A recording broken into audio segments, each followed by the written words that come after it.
Yes. Okay, here's the impromptu unboxing. Fifine Technology, I think that's how you say it. It's a USB microphone, which is kind of a bummer because I have to use an adapter in order to plug it into my computer because my computer only takes USB-C/Thunderbolt. Not a huge deal though, I'm not gonna complain. This thing was $24 after tax. Very, very affordable. I have used it before. If you listen to the dropping in video, my voice was recorded on this. I thought it sounded fine. I mean, I only did one take and I was in a rush, so I didn't actually listen to it beforehand. I would have done a few things differently. Probably could have made it sound a little bit better, but I was on a time crunch. I decided to just get one for myself. So here's the box. It's actually a really nice box. Like, I'm having a hard time believing that this is only like 20 bucks, $24. Here's the box, Fifine Technology. We'll pop this open. Okay, clean box, just cardboard. Company website, in case you want to look it up yourself. A user's guide.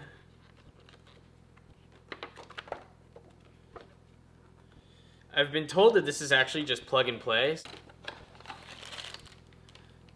Okay, I'm assuming that's some type of like pop filter or something. Here's the stand.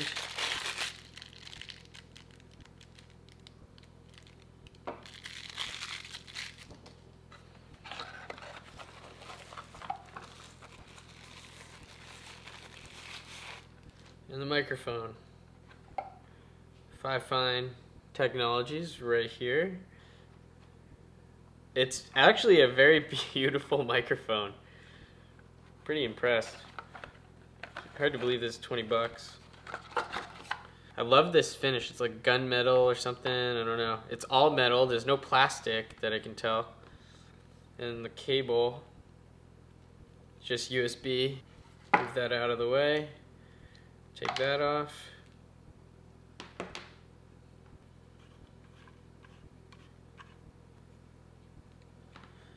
Okay.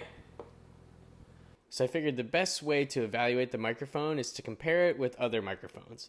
So I currently have the VideoMic Pro Plus and the built-in internal microphone for the iPad, as well as the Fifine Technologies microphone. For comparison, we'll first talk about the Rode VideoMic Pro Plus. The Rode VideoMic Pro Plus is what's known as a supercardioid microphone. What that means is it's super sensitive in the front, not very sensitive on the sides, and pretty much deaf to the back.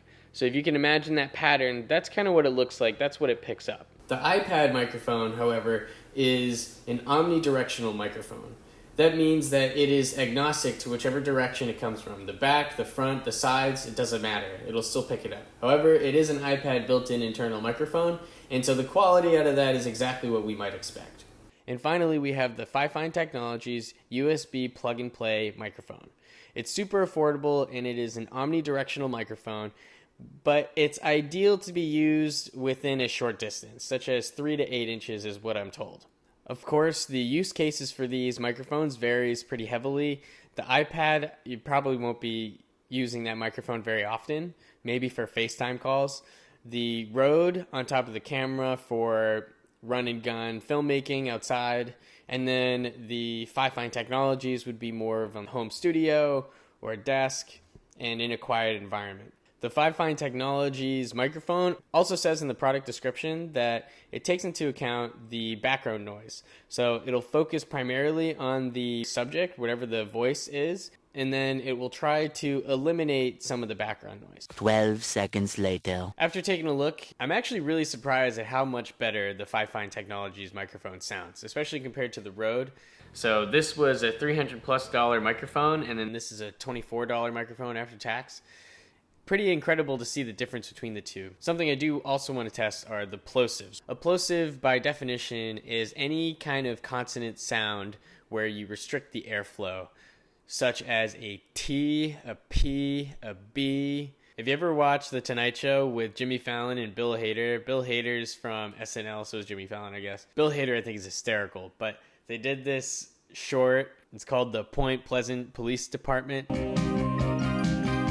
And I think that's a great example of plosives. The Point Pleasant Police Department. Pruning my petunias accidentally punctured my pinky. So overall, what I'd have to say is that this, for being $24, sounding way better than a $300 microphone. Obviously different circumstances and different use cases for each, but given how good it sounds, probably is one of the best values out there.